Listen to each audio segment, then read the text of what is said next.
कस्तूरी तिलकम ललाटपटले वक्षस्थले कौस्तुभम नासाग्रे नवमुक्तिकं करतले वेणुं करे गंगणं सर्वांगे हरिचंदनं सुललितं कंठे च मुक्तावलिं गोपास्त्री परविष्टितौ विजयते गोपाल चूड़ामणि कृष्णाय वासुदेवाय हरहे परमात्मने प्रणता क्लेशनाशाय गोविंदाय नमो नमः।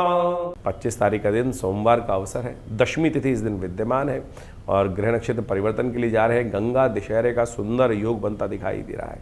ये गंगा दशहरे का योग आपकी राशि के दृष्टिकोण से बहुत महत्व रखता है, क्योंकि इस समय आपकी राशि में कुछ भाग्य को जगाने का कार्य करना चाहिए।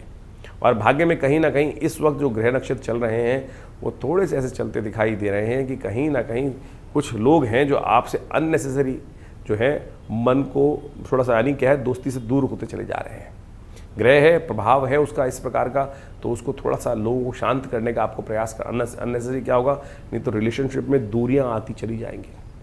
ये दिन वो दिन है कि जो हमारे जीवन के बहुत सारे कष्टों को दूर करने का योग बना सकता है। वो उपाय भी आपको बताएंगे, लेकिन साथ साथ इस दिन के महत्व को भी समझने का प्रयास करें। गंगा दशहरा विशेष तौर पर भारतीय संस्कृति में वो दिन है कि जो दशों पापों को हर लेता है। दशम पापम हरति दशहरा जो है, और इस दिन विशेषकर कई लोगों के मन में शंका भी है कि इसी दिन दशहरा क्यों मनाएं। मलमास में दशहरा बनता है कि नहीं बनता। देखिए, दशहरा गंगा दशहरा मनाने के लिए शास्त्र में कुछ प्रमाण बताए गए हैं कि चंद्रमा कन्या राशि में विद्यमान होना चाहिए और साथ साथ जो सूर्य है वो वृषभ राशि में होना चाहिए। इस पक्ष में ही वो तिथि बन रही है। यदि आप 30 दिन बाद वो तिथि को देखने का प्रयास करेंगे तो ना तो चंद्रमा कन्या राशि में होगा, ना ही जो है सूर्य वृषभ राशि में रहेंगे। तो इसलिए शास्त्र के दृष्टिकोण से इस समय ही गंगा दशहरा मनाना सबसे श्रेष्ठ दिखाई देता है। कालगणनाओं के अनुसार से हमने वो सूत्र भी आपके समक्ष रख दिया है और गंगा दशहरा तो अपने आप में बहुत ही सुंदर योग लेकर आ रहा है। तो इसलिए इस तिथि को समझे कैसे, कहाँ, कितना महात्म शास्त्र में इसको बताया गया है। गंगा दशहरा एक ऐसी अद्भुत तिथि है जिसमें जो पुण्य कार्य, शास्त्र कहता है दशम पापम हरति दशहरा। और इस बार जेठ के अधिक मास में जो गंगा दशहरा पड़ रहा है, बहुत लोगों की मान्यता है कि शुद्ध में लेना चाहिए, लेकिन बहुत सारे लोगों की मान्यता है कि गंगा दशहरा यदि अधिक मास में पड़ रहा हो तो वो ज़्यादा पुण्यदायक हो जाता है। इसलिए आपको दो योग पड़ रहे हैं, दोनों का पुण्य लेने का प्रयास करें। गंगा दशहरा, गंगा दशमी यानी जेठ के महीने में जो शुक्ल पक्ष की दशमी होती है उसको गंगा दशहरा कहा जाता है। हिंदुओं में सनातन में महापर्व कहा जाता है कि गंगा जो स्वर्ग से इसी दिन पृथ्वी पर अवतरण हुआ था और इसीलिए गंगा दशहरा कहा जाता है। दशम पापम, गंगा का अवतरण हुआ दशों पापों को हरने के लिए। 10 प्रकार के मानसिक, वाचिक, शारीरिक समस्त प्रकार के जो कष्ट हैं उससे निवृत्ति का योग बन जाता है। गंगा दशहरा की कथा शास्त्र के अंदर बड़े अद्भुत रूप से पौराणिक रूप में विद्यमान की गई है। पौराणिक कालों में कार्य के अनुसार से कहा जाता है कि सूर्यवंश में सगर नाम के एक राजा उपस्थित हुए थे। उनकी 2 रानियां थीं और उनके बहुत सारे पुत्र थे। भगवान शंकर को प्रसन्न कर कर उन्होंने वरदान प्राप्त किया और कहा जाता है उनके घर में 60,000 पुत्र हो। उनका वंश इतना बड़ा हो गया और ऐसा जो है विशेष तौर पर इतना बड़ा वंश कहा गया उनको। एक रानी से 60,000 पुत्र हुए और एक रानी से एक पुत्र उत्पन्न हुआ। समय के अनुसार से चलता रहा बढ़िया। उनके मन में एक दिन भाव आया कि हम जो है अश्वमेध यज्ञ करें। अश्वमेध यज्ञ कहा जाता है महाराज सगर ने ही इस समस्त संसार में जितने सागर हैं उनको उन्होंने खुदवाया था, इसलिए सागर जो है जो नाम पड़ा उनसे ही पड़ता है। महाराज सगर ने अश्वमेध यज्ञ सुंदर रूप से कराया और अश्वमेध करने के उपरांत यज्ञ में क्या घोड़ा छोड़ने का नियम होता था। अपने वर्चस्व को स्थापित करने के लिए जहाँ जहाँ वो घोड़ा जाएगा वो सब उनके अधीन होते जाएंगे, इस प्रकार की परंपरा रही थी। तो कहा जाता है कि कपिल मुनि के आश्रम में वो घोड़ा इंद्र लेकर बांधा। इंद्र को भय हो गया कि कहीं मेरे सगर महाराज इस यज्ञ को पूरा कर लेंगे तो कहीं ना कहीं इंद्रासन ना ले लें। तो जो सगर महाराज का घोड़ा था वो कपिल मुनि के आश्रम में जाकर बांधा है। कहा जाता है सगर के पुत्र को घोड़े को ढूंढते ढूंढते जब महाराज कपिल मुनि के आश्रम में पहुंचते, कपिल मुनि साधना में विराजमान थे, साधना में आंख बंद करके बैठे हुए थे। उन्होंने देखा सगर के पुत्रों ने कि घोड़ा यहाँ बंधा हुआ है। उन्होंने सगर जो विशिष्ट कपिल मुनि का अपमान करना शुरू कर दिया। कपिल मुनि साक्षात भगवान विष्णु के अवतार माने जाते हैं और जैसे ही उनका नेत्र खुला वो सारे के सारे 60,000 पुत्र वहीं जो है भस्म बन गए।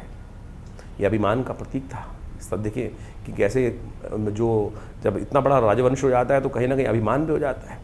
और उसके बाद उन समस्त पुत्रों को कपिल मुनि के जो तीसरा नेत्र खुलने से भस्म हो गए। कहा जाता है उनके बाद 3 पीढ़ियाँ उनके उन पुत्रों की जो अस्थियाँ थी उनको किसी प्रकार से तर्पण प्राप्त हो, शांति प्राप्त हो, उसके लिए कार्य करते रहे। तो जो सुंदर आशीर्वाद प्राप्त हुआ, कपिल मुनि जब जागे साधना से तो उन्होंने सगर महाराज पर कृपा करके बताया कि गंगा का अवतरण करो, गंगा के स्पर्श से ही ये जो है इन 60,000 पुत्रों की जो है मुक्ति होने का योग बन सकता है। तो कहा जाता है उसके बाद 2 पीढ़ियाँ लगातार महाराज सगर की गंगा को मनाती रही। तब महाराज भगीरथ उपस्थित हुए उनके बाद, और महाराज भगीरथ ने उन भगवान विष्णु की सुंदर उपासना करी, और भगवान विष्णु की सुंदर उपासना कर कर उन्होंने गंगा को मांगा। गंगा को मांगने के बाद कहा गया कि गंगा जब पृथ्वी पर अवतरण होंगी तो ये वेग पृथ्वी सह नहीं पाएगी।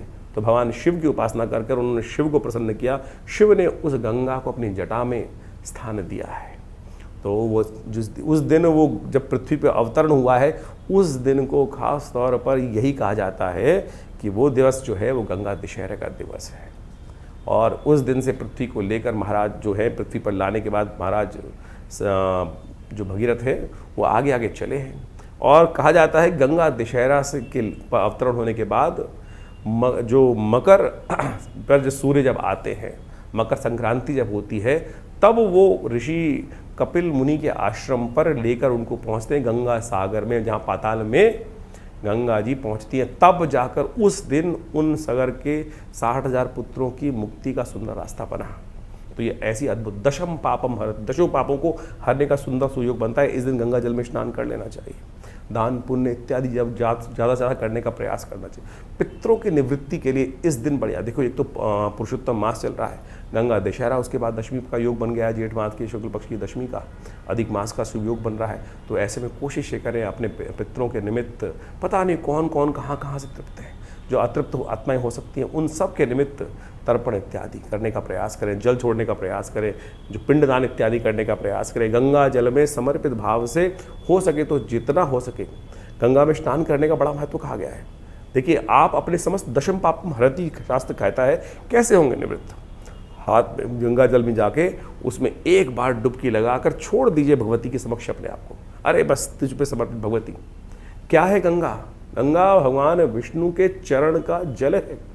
कहा जाता है कि वो चरणों के से जो जब वामन अवतार के समय में भगवान विष्णु का जो चरण ब्रह्मलोक पहुंचा था, तो ऋषि ने महाराज ने ब्रह्मा जी ने उस जल को धोकर अपने कमंडल में रख लिया था उन चरण को धोने के बाद।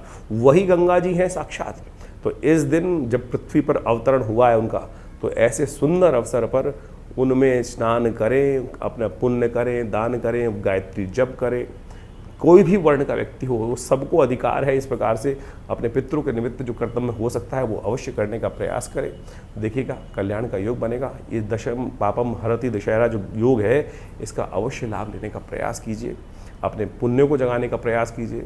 और क्या होता है, हमसे रोज़ कहीं ना कहीं पाप होते रहते हैं, और ये गंगा दशहरे का सुंदर योग जो बना है, कोशिश करें इस दिन अवश्य गंगा जी का स्नान। अगर नहीं जा पा रहे हैं तो क्या करें, कैसे करें? देखिए उसके लिए रास्ता है बहुत सुंदर।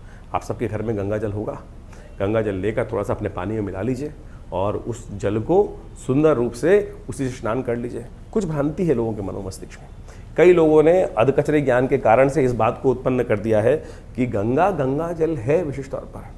गंगा जल में आप किसी पानी मिला दोगे तो पूर्ण पानी गंगा जल हो जाएगा, इस बात में कोई दोष नहीं है।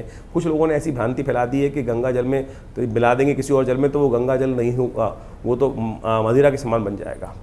ये कहीं भी ऐसा कुछ नहीं लिखा है। कुछ लोगों ने ज़बरदस्ती भ्रांति उत्पन्न करने का प्रयास किया है। हाँ, गंगा जल के संबंध में इस बात जरूर कही जाती है कि यदि किसी की अंत्येष्टि के बाद आप अस्थियां विसर्जन करने के लिए उस गंगा जल को घर में ले आते हैं, आमतौर पर लोग विसर्जन करने के बाद, वो गंगा जल नहीं रखना चाहिए घर में।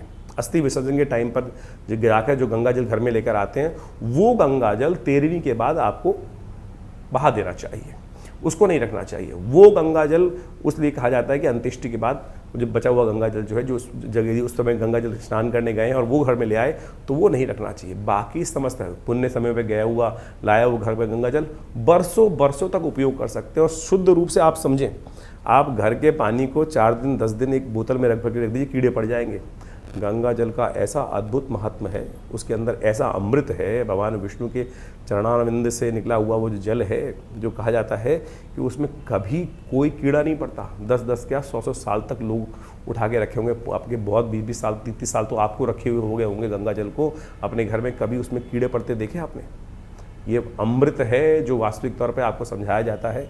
तो इसको अब अवश्य इस गंगा दशहरा पर इस पुण्य को कमाने का प्रयास करें। छोटे छोटे उपाय हैं, अपने घर में पूरी तरह से गंगा जल से हल्का सा छींटा दें, माँ गंगाए नमः इस मंत्र का जप करते हुए विशेष तौर पर अपने घर पे छींटा दें। सब लोगों को, बच्चों को कहें गंगा जल से स्नान करने का प्रयास करें। और भी नहीं मिलता है, कोई दिक्कत नहीं है, उसका भी रास्ता एक बता देते हैं। मानस पूजा, आँख बंद करके मंदिर में बैठ जाइए, भगवान के मंदिर में, और वहाँ जाकर ध्यान से पहुँच जाइए।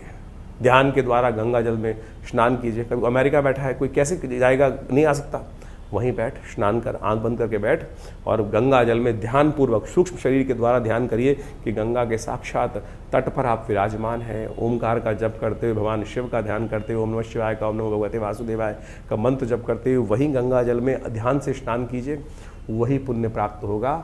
मानस पूजा का उतना ही पुण्य प्राप्त होता है जितना प्रत्यक्ष किए गए कर्म से, और मानस पूजा सबसे श्रेष्ठ कही गई है। तो मनसा वाचा कर्मणा, इस प्रकार से तीनों रूप से कर्म करने का प्रयास करें। भगवान की कृपा से आपके जो कष्ट है वो दूर होंगे, पुण्य की जागृति होगी। पहला कर्म जो है मानसिकी है, तो मानसिक तौर पे भी यदि आप इस दिन इस कार्य को कर लेंगे तो बहुत शुभ प्राप्ति के योग बन जाएंगे। कर्क राशि वालों के लिए 26 तारीख की ग्रह गणना जो दिखा रही है वो बना रही है आपकी राशि में कुछ अच्छा योग।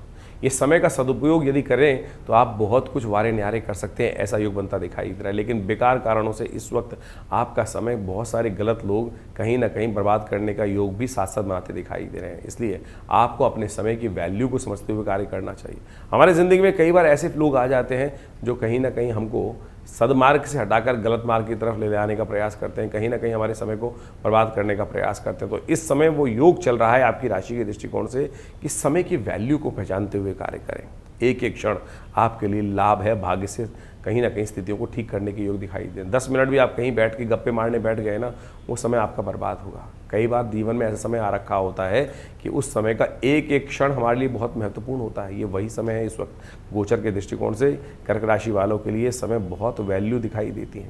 तो 1 मिनट भी कहीं बेकार की चीज़ों में करना आपके लिए हानिकारक हो सकता है। इस बात का ध्यान है कि मंगलवार का अवसर है और इस दिन बुध जो है वो उदय होने की तरफ जा रहे हैं, और ये बुध का उदय होना आपकी राशि के दृष्टिकोण से एक बात विशेष तौर पर दिखाता है कि हमारे जीवन में इस वक्त बुध उदय होने के बाद विशेष तौर पर हमको इस बात का ध्यान रखना चाहिए कि एक एक समय, कुछ दिन 5-6 दिन जो आने वाले हैं, ये बुध के उदय होने के साथ आपके लिए नई अपॉर्चुनिटीज़ को आपके समक्ष लाते दिखाई दे रहे हैं। लेकिन ध्यान रखना पड़ेगा इस समय, क्योंकि बुध उदय होते ही इस वक्त जिस प्रकार का योग सूर्य के साथ बनाकर बैठे हुए हैं, अद्भुत आदित्य योग, वहाँ पर कहीं ना कहीं आपका जो गुस्सा है, क्रोध है, वो कहीं ना कहीं अशुभता का प्रभाव उत्पन्न करता दिखाई दे रहा है। शांति से सब बात को समझें, और कहा जाता है ना कि पता नहीं कौन सी बात काम की किसकी है, उस बात को विवेचना करने के लिए मन को शांत से करके समझने की आवश्यकता है। कई बार हमारे को सामने वाली बात एकदम गलत लगती है और एकदम रिपल्सिव हो जाते हैं, ऐसा ना करें।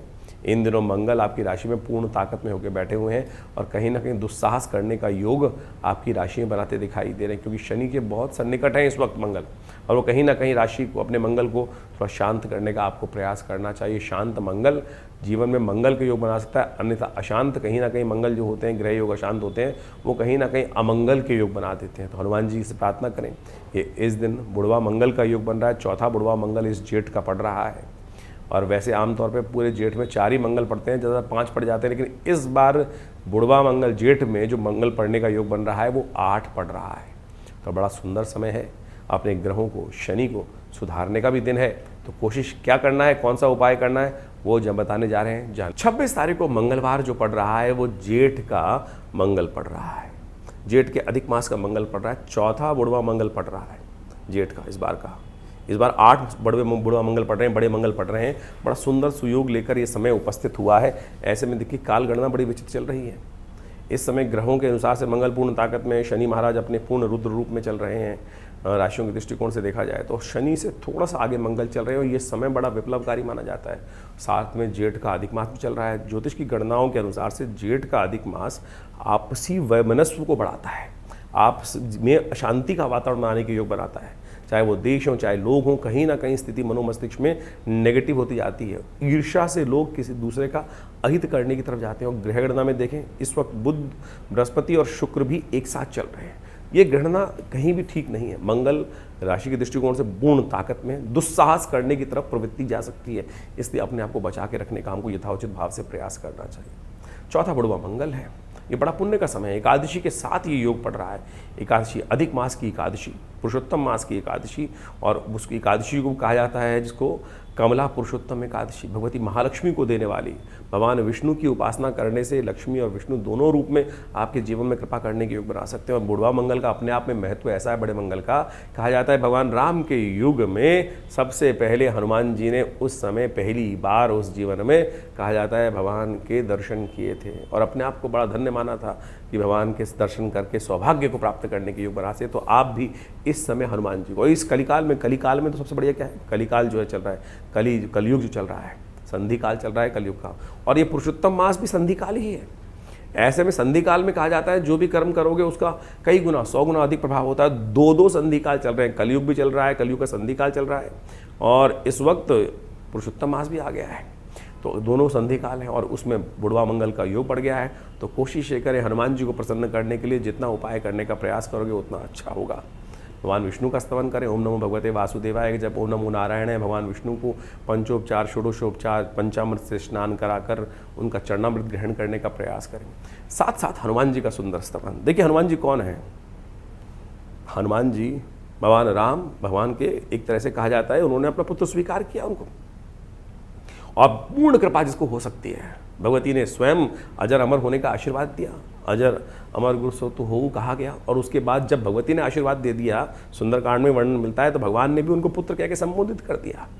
तो आप समझें कि ऐसा सुंदर सुयोग है, और आप समझें कि आप पुत्र की यश गाथा गाओगे तो पिता अपने आप प्रसन्न होकर किसी पिता के समक्ष, माता पिता के समक्ष जाकर उनके बच्चे के संबंध में कहो इतना बढ़िया बच्चा है, ऐसा है, इसने इतना यश काम किया, इतना ऐसा किया, तो पिता का जो सीना होता है माता पिता का सुना डबल हो जाता है। अरे मेरे पुत्र की यश गाथा हो रही है, मेरे संतान की यश गाथा हो रही है। तो इस सुंदर सुयोग में देखिए सुंदरकांड का पाठ कीजिए, हनुमान चालीसा का पाठ कीजिए, हनुमान जी प्रसन्न हो जाएंगे, और क्या होगा, आशीर्वाद सुंदर प्रदान करने का सुयोग बनाएंगे। बहुत छोटे छोटे मार्ग हैं, इसको लाभ उठाने का प्रयास करना चाहिए। और बुढ़वा मंगल का तो अपने आप में ऐसा महत्व है कि जिसने भी, जिस भी पंथ के, जिस भी संप्रदाय के व्यक्ति ने जब इनका पाठ किया है, कहा जाता है कि यवन रानी थी, मुस्लिम रानी थी, उसकी श्रद्धा हनुमान जी में हो गई, और उन्होंने उस बुढ़वा मंगल पर विशेष तौर पर बड़ी भगवत हनुमान जी की प्रसाद, पूजन, सवा मनी सब भोग लगवाने का प्रयास किया, बड़ी श्रद्धा से उनका मंदिर बना के उनका पूजन किया, उनकी मनोकामना पूर्ण कर दी हनुमान जी ने। तो अवध के नरेश के यहाँ की ये, अवध के नवाब की ये कथा है, और ये सत्य माने बहुत सुंदर रूप से है। हनुमान जी कोई भेद नहीं करते किसी के लिए भी, हनुमान जी के लिए तो ये देखिए सब पंथ है अलग अलग, और अल्टीमेटली तो सब एक ही हैं, इसमें कोई फ़र्क ही नहीं है इस बात का। लोग कुछ मौलाना, कुछ लोग और सब लोग गंधी इत्यादि सब लोग कहीं ना कहीं जो है वो भेद करने का प्रयास करते हैं, लेकिन परमात्मा के लिए तो कोई भेद नहीं है। जो जीव है इस संसार में वो सब कल्याण का मार्ग प्रशस्त कर सकते हैं। तो आप भी इस दिन सुंदर रूप से हनुमान जी का पाठ, सुंदरकांड का पाठ, हमने विवेकानंद योगाश्रम में इस दिन विशेष तौर पर सुंदरकांड का पाठ रखा है, सवा मनी का भोग रखा है, हनुमान जी के नवग्रह शांति महायज्ञ का सुंदर आयोजन किया है, पुरुषोत्तम मास में भगवान विष्णु का यज्ञ रखा है। तो आप सब उसमें सम्मिलित हुए, माँ भगवान हनुमान जी की कृपा से कष्ट दूर होने के सुंदर सुयोग बन जाएंगे। और साथ साथ हमने उस दिन एक व्यवस्था करी है कि हनुमान जी का ये सुंदर धागा आप सब धारण कर सकते हैं, अवश्य अपने कष्टों को दूर करने के लिए। हनुमान जी कृपा रक्षा कवच धारण करने का प्रयास करते हैं ना, तो आप हनुमान जी का ये रक्षा कवच सुंदर रूप से जो आश्रम में प्रतिष्ठित किया गया है वो सब अपने घर में धारण करने का प्रयास। सत्य माने इस वक्त मंगल बड़े विचित्र दौर में चल रहा है। मंगल इस वक्त कहीं ना कहीं दुस्साहस करा सकता है। जिन लोगों की कुंडली में मंगल शनि के साथ बैठा हुआ है, या शनि से दृष्ट है, या नीच का होकर बैठा हुआ है, या कहीं ना कहीं पाप ग्रहों से युक्त है, तो वो ऐसे इस समय में मंगल के अशुभ योग में चलते हुए क्या कर सकते हैं, दुस्साहस कर सकते हैं, और कहीं ना कहीं दुस्साहस भारी पड़ सकता है। इस वक्त नव तपा चल रहा है, और ऐसे में अग्निकांड का भयंकर योग है, वो कहीं ना कहीं दुर्घटना करा सकता है, और जिनकी 7.5 ढैया चल रही है उनको तो खासतौर पे सावधान रहना चाहिए। तो ये हनुमान जी का सिद्ध धागा धारण कर कर आप तमाम प्रकार से इससे रक्षा प्राप्त करने का सुंदर सुयोग बना सकते हैं।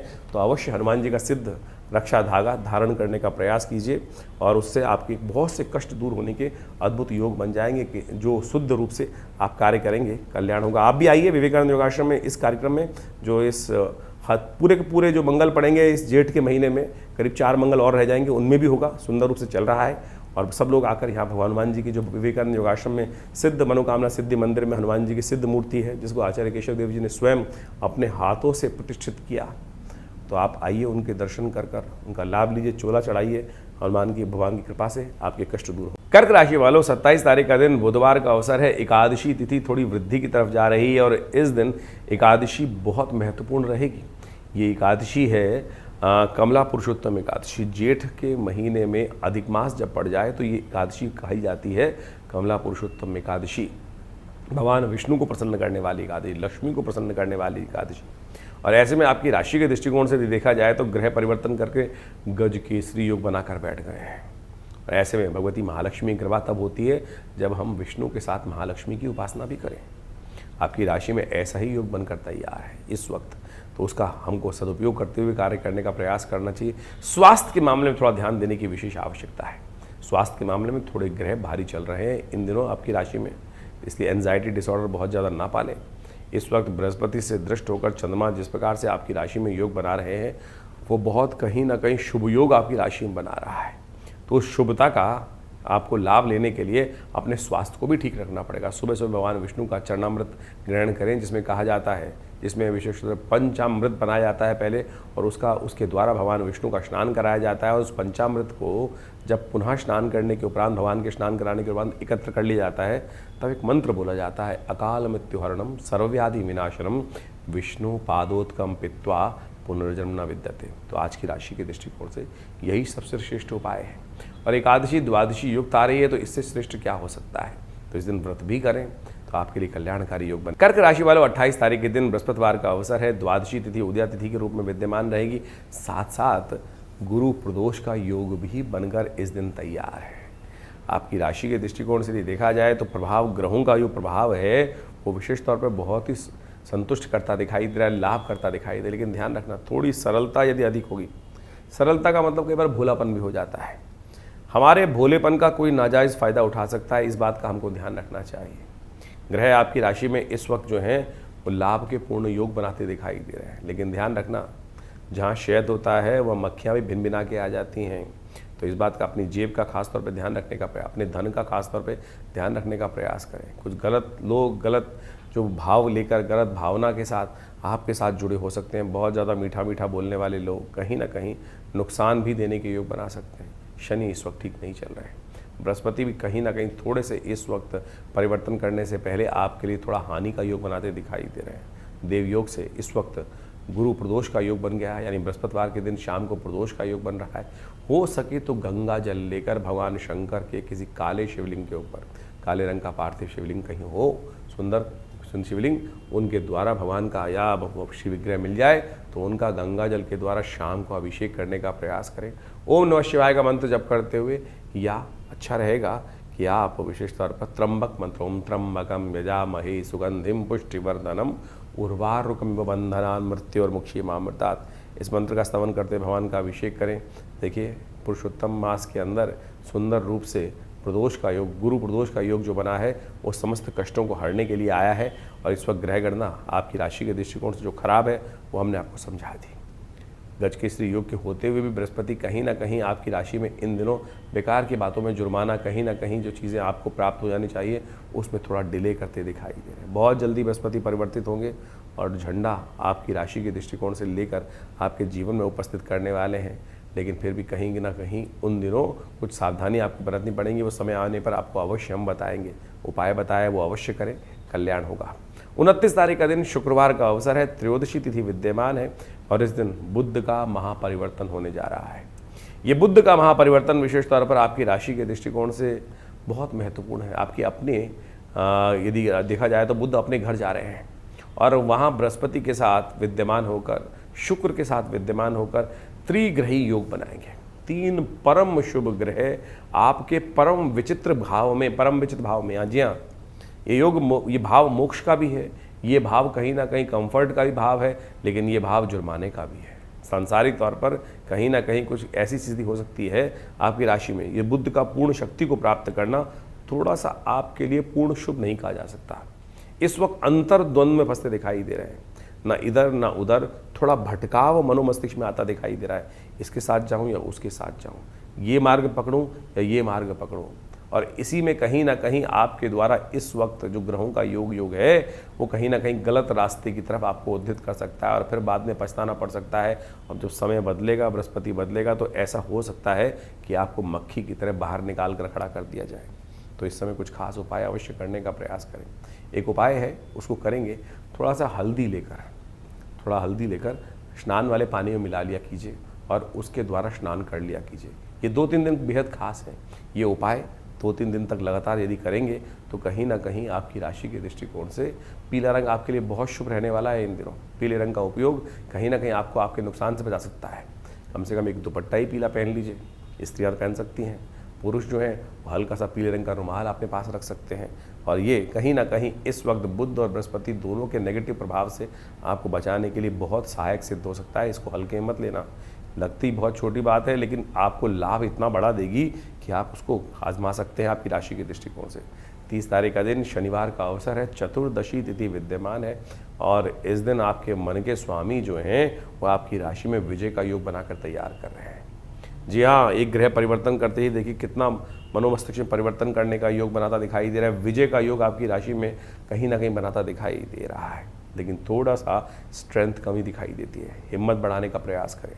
सत्यव्रत है इस दिन समस्त कष्टों का उपाय एक ही है, भगवान सत्यनारायण का व्रत कथा सुने, उनका व्रत करें, उनके नाम का स्मरण करें, ओम नमो नारायणाय, इस बात का ध्यान करते हुए कार्य करें। अकेला यही मंत्र है, ओम नमो नारायणाय। सत्यनारायण का व्रत है इस कलिकाल में कि शनि जो व्यक्ति इस वक्त सत्यनारायण भगवान का उपासना कर ले, आपकी राशि में सबसे खराब चल रहे हैं इस वक्त शनि और बृहस्पति ग्रह, और उन दोनों का निवारण, कष्ट निवारण करने के लिए इससे बढ़िया हो नहीं सकता। 2 दिन शेष हैं, बदल जाएंगे बृहस्पति, लेकिन उससे पहले आपकी राशि में बहुत महत्वपूर्ण परिवर्तन का योग ये ग्रह बना सकते हैं, क्योंकि शनि तो अभी कम से कम 2.5-1.5 साल तक यहीं तांडव करने वाले हैं। भाग्य को, बने बनाए कामों को कहीं ना कहीं सुलाने वाले हैं। लगेगा आपको कि मेरा ही भाग्य ऐसा है। हाँ, योग है ग्रह नक्षत्रों में कि आखिरी बिल्कुल उस पड़ाव पर पहुंचकर भी कहीं ना कहीं ऐसा लगेगा कि लक्ष्य जो है हाथ से दूर होता चला जा रहा है। कारण केवल एक ही है, शनि महाराज। सत्यव्रत करें, भगवान का स्तवन करें। देखिए, जो सत्यनारायण व्रत में कहा गया है ना कि जिस प्रकार से व्रत करने से समस्त अनिष्ट दूर हो जाते हैं, वो सत्य होगा आपकी राशि के दृष्टिकोण से। लेकिन आपको अभी विश्वास नहीं है, क्योंकि आपके ग्रह थोड़े इस वक्त ऐसे चल रहे हैं कि मन में छोटी छोटी बातों में अविश्वास उत्पन्न करने के योग बना सकते हैं। जो विश्वास कर लेगा उसके वारे न्यारे होने निश्चित है। 31 तारीख रविवार का अवसर, पूर्णिमा तिथि इस दिन विद्यमान है और ये जेठ की पूर्णिमा है। ये जेठ की पूर्णिमा बड़े पुण्यों को लेकर आती है, हमारे बहुत से कष्टों को दूर करने के लिए लेके आती है। बताएंगे, पहले भविष्य समझ लीजिए क्या नक्षत्र बन रहा है। आपकी राशि में बन रहा है विजय का शंखनाद का योग। आपकी बातें मानते हुए लोग कहीं ना कहीं आपके सामने अपने नतमस्तक होते दिखाई देंगे इस वक्त ग्रह नक्षत्रों के दृष्टिकोण से। लेकिन ध्यान रखना, लोगों को झुका तो सकते हो लेकिन उनकी भावनाएं नहीं बदल सकते। आपकी राशि में इन दिनों ग्रह योग ऐसे चल रहे हैं कि आपकी आस्तीन में बहुत सारे ऐसे लोग हैं जो आपके सांप, आस्तीन के सांप हैं, जो है तो आपके विरोध में, लेकिन किसी ना किसी कारण से, आपके इन दिनों ग्रहों के कारण से आपके समक्ष कुछ दबे हुए रहना चाहते हैं। उनकी फितरत को आपको अच्छे से समझ लेना चाहिए। जो है गलत, वो कहीं ना कहीं नुकसान पहुंचाने की अवश्य कार्य करेंगे, उनको दबाने की ज़रूरत नहीं। कई बार हमारे ग्रहों के अनुसार से बहुत सारे ऐसे योग बन जाते हैं कि अननेसेसरी हमारे पर ऋण चढ़ रहा होता है। तो ये जो जेठ की पूर्णिमा होती है, इस दिन अपने पितरों के निमित्त कुछ तर्पण इत्यादि अवश्य करना चाहिए।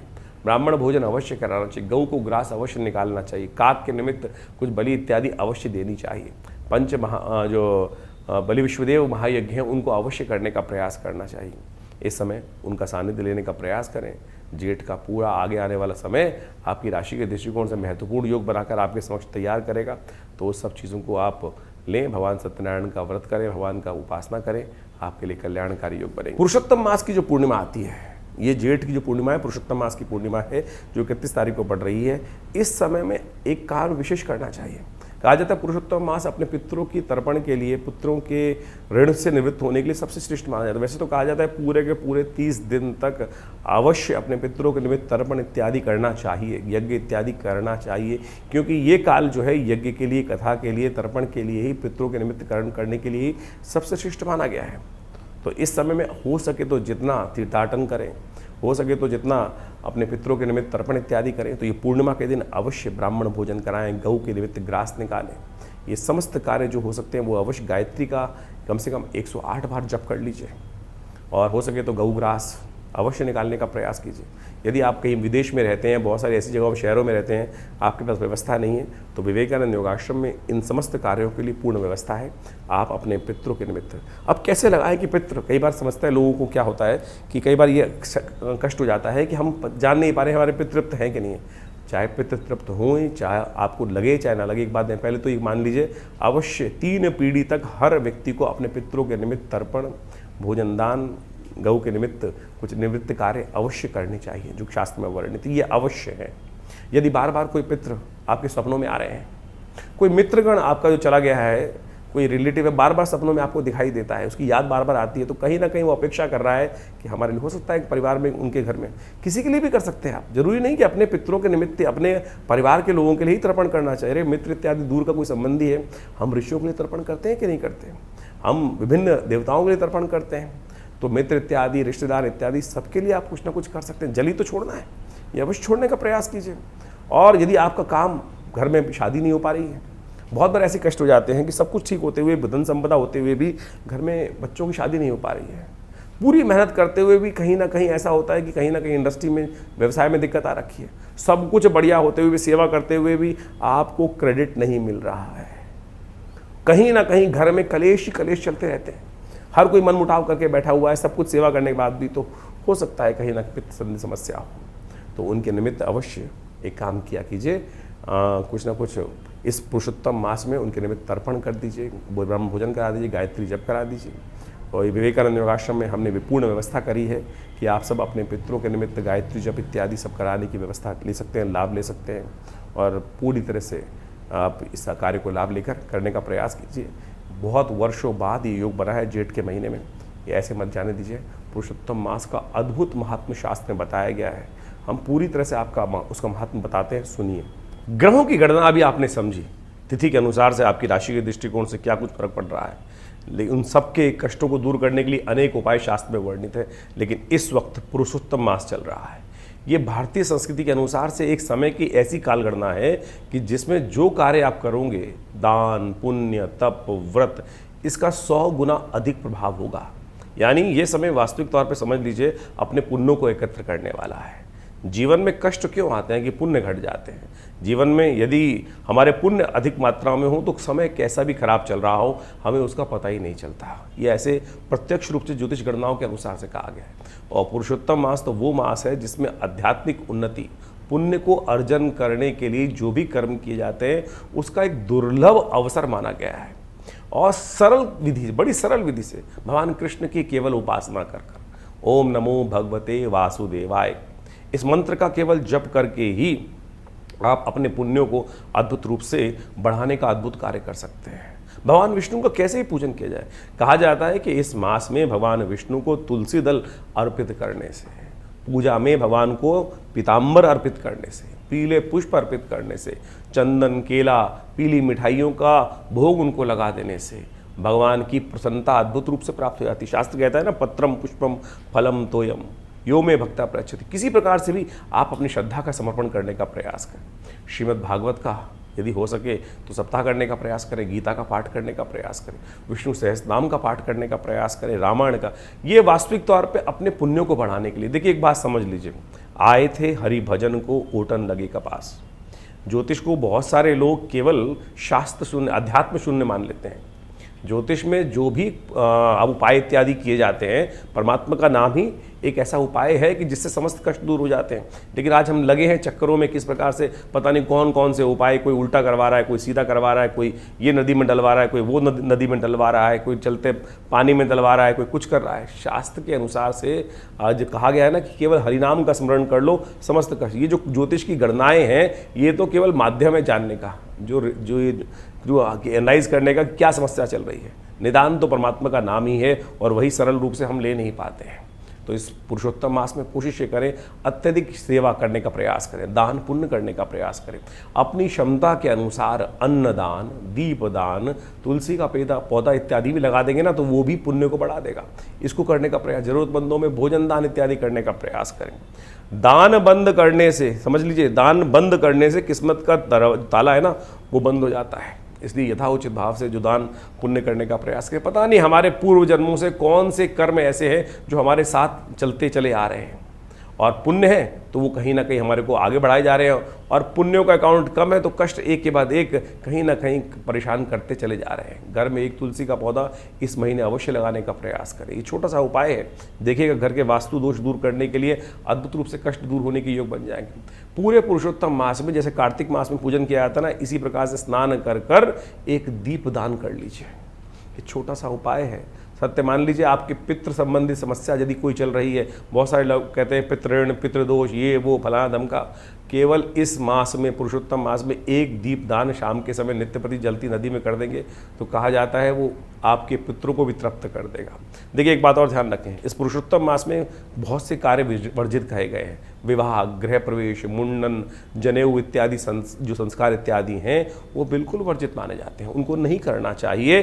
क्योंकि इस मास की गणना, ये मलमास माना जाता था पहले, लेकिन जब मलमास पद्म पुराण में बहुत अत्यधिक कथा आई, जब इसके अंदर जो शास्त्र में कहा गया है कि पुरुषोत्तम मास में किया गया कोई भी सत्कर्म कार्तिक मास के समान पुण्य होता है, तो कहा जाता है कि एक बार शास्त्र के दृष्टिकोण से कहा जाता है कि मलमास जिसका नाम पड़ा, जिसमें संक्रांति नहीं आती, यानी जिस मास के अंदर, जैसे आप मान के चलें चैत्र, वैशाख, जेठ, इस सब में एक संक्रांति आती है विशेष तौर पे, लेकिन जिस मास में 32 महीने 16 दिन बाद 4 घड़ी के एक अंतर से एक ऐसा समय आ जाता है कि जिसमें महीना जो है वो ऐसा खत्म हो जाता है कि संक्रांति बीच में पड़ती ही नहीं है।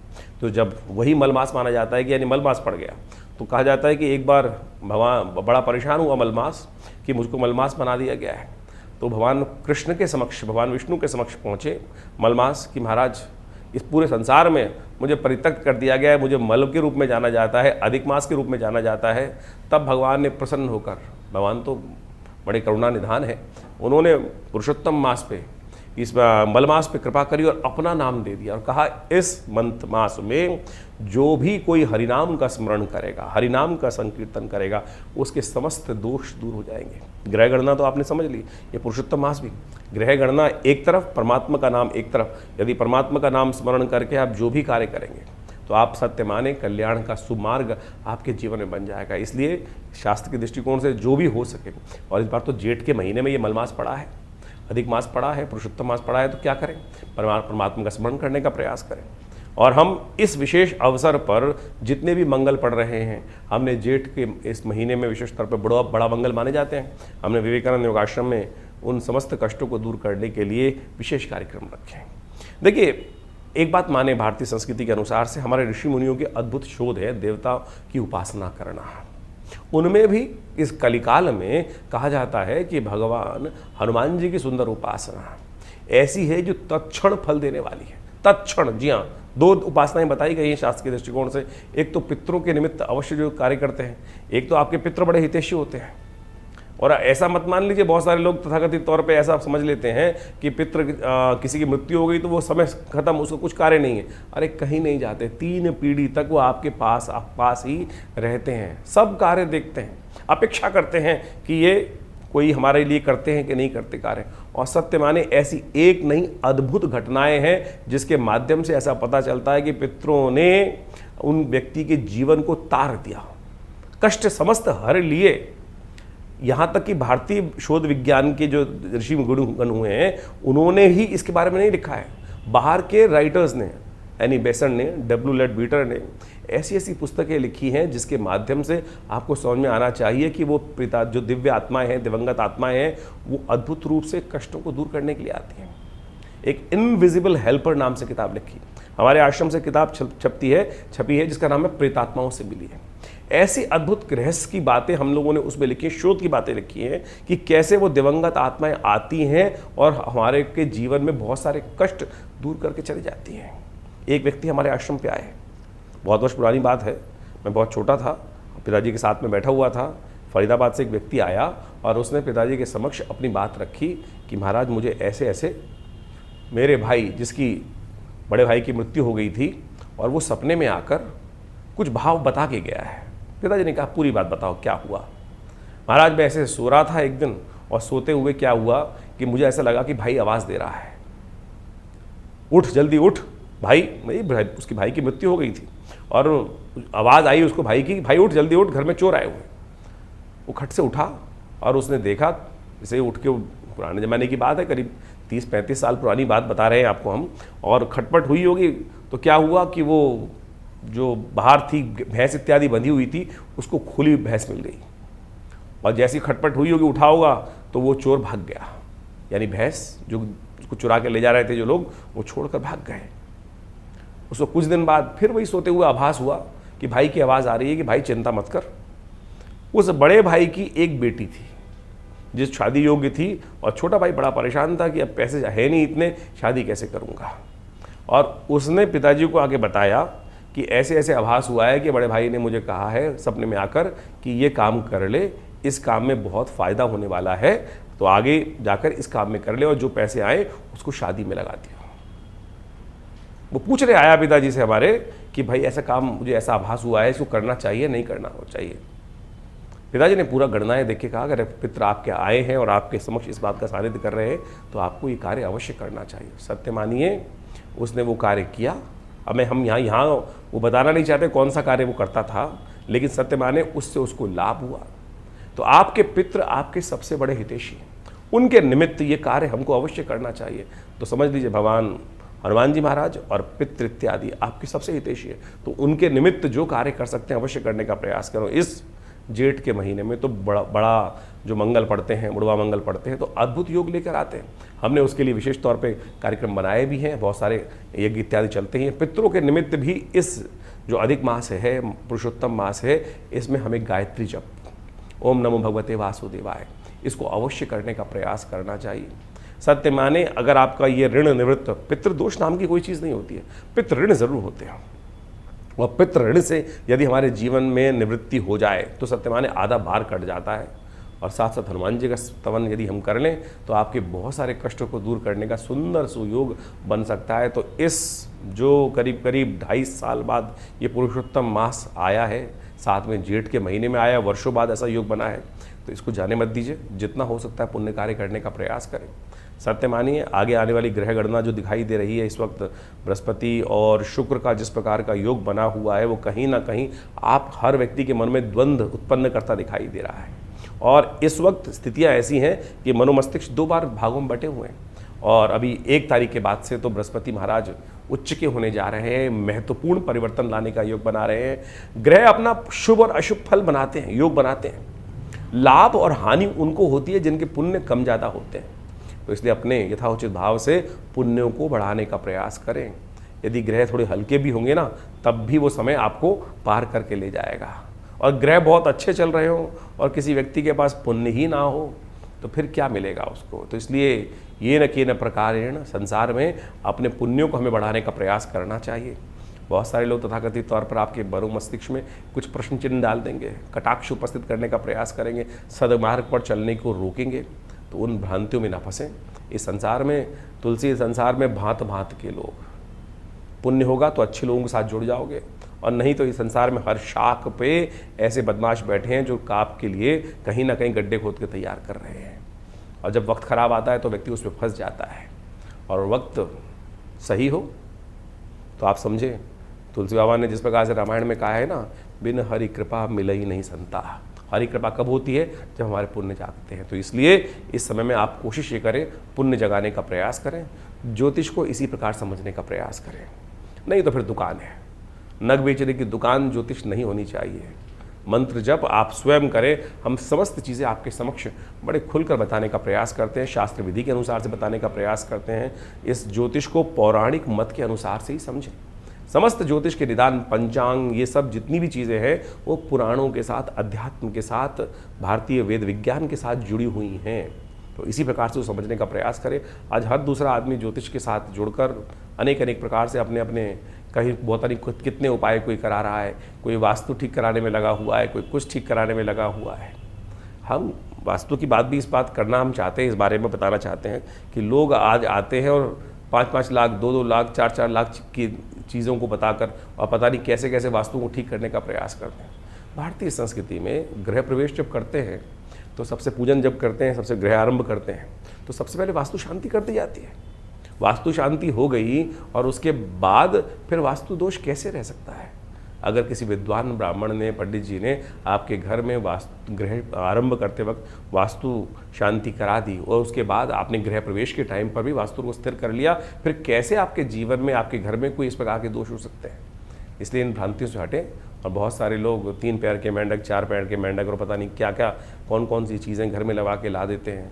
हमने तो ऐसा देखा है कि बहुत सारे, जो इतना बड़ा आदमी उतना ज़्यादा लोगों को उसको बनाने के लिए बहुत सारे जो है शातिर लोग कहीं ना कहीं घूमते रहते हैं।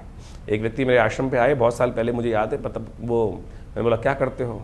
ये हवन में आए थे, रविवार के सुबह हवन में। बोले जब हम वास्तु दोष ठीक करते हैं लोगों का। मैंने क्या करते हो? कुछ वीडियो दिखाए उन्होंने, पता नहीं छत पे जाकर कौन सा एंटीना लगा रहे थे, कोई कुछ और लगा रहा था, कोई कुछ और लगा रहा था, लोहे की किस किस प्रकार की चीज़ें। ये सब की सब चीज़ें जो हैं आपको कहीं ना कहीं भ्रांति में डालती हैं ज्योतिष के दृष्टिकोण से। तो वास्तु शांति करनी है तो गृह आरंभ के टाइम पे ठीक कर लो, घर में वास्तु पूजा करा लो, आपके ग्रह अपने आप ठीक होंगे। कभी कभी अपने घर में पूजा पाठ, यज्ञ इत्यादि करवाया कीजिए। नवग्रह शांति अपने जन्मदिन पे करा लो। आप जन्मदिन की पार्टी पे लोगों को बुला लेते हैं, उनमें से कई लोग ऐसे होते हैं कि जो बहुत आपसे पार्टी को देखकर बड़ी मन ईर्ष्या करते हैं, कुछ देके तो नहीं जाते, आपको नज़र जरूर लगा जाते हैं। और नज़र जब लग जाती है घर के अंदर तो सत्य माने फिर वो कितना ही पुण्य कर लो, कैसे कर लो, वो नज़र नहीं हटती है। हमने उसके लिए एक रास्ता निकाला। आप सत्य माने ये ज़बरदस्त चीज़ है। ये काला धागा है ना, ये काला धागा नज़र को दूर करने के लिए भगवान बटुक भैरव जी के मंत्र से सिद्ध करके जो धारण कर लेता है ना, छोटे बच्चे से देखिए नज़र कितनी ज़बरदस्त कार्य करती है। छोटा बच्चा सबसे ज़्यादा जो जितना सुंदर होगा, कोमल होगा, उस पर ज़्यादा नज़र लगेगी। छोटा बच्चा आमतौर पे देखा होगा कि रोए जा रहा है, रोए जा रहा है, रोए जा रहा है, और किसी बाहर व्यक्ति घूम घाम के आया, कैसे आया है, कोई आ गया घर के अंदर और उसने कहा अरे बड़ा सुंदर बच्चा है, बस लग गई नज़र, दूध पिए ना। छोटा सा टोटका है, मिट्टी उठाकर, हल्की सी पैर की मिट्टी उठाकर उस बच्चे के ऊपर से वार के फेंक दो, बच्चे की नज़र दूर हो जाएगी, बच्चा शांत हो जाएगा, सो जाएगा। प्रत्यक्ष रूप से एक नहीं हज़ारों बार हमने इस बात प्रयोग को करके देखा। ये काला धागा उसी श्रृंखला में आता है। कहा जाता है कि इसको भैरव जी के मंत्र से सिद्ध कर कर यदि आप धारण कर लें तो आपकी नज़र अद्भुत रूप से दूर होने की योग बन जाएगी। इसी प्रकार से मोरपंख भी बड़ी ज़बरदस्त चीज़ है। भगवान कृष्ण धारण करते हैं ना अपने सिर पर, नज़र लगती थी सबसे ज़्यादा। कुछ सुंदर नज़र कब लगती है? जब सामने वाला एकाग्र चित्त भाव से कहता है आह क्या चीज़ है, कितना सुंदर है, बस समझ लीजिए नज़र लगने का योग बन गया। लेकिन शास्त्र के दृष्टिकोण से इसको भी समझाया गया है कि नज़र हर एक की नहीं लगती। किसकी नज़र नेगेटिव होती है?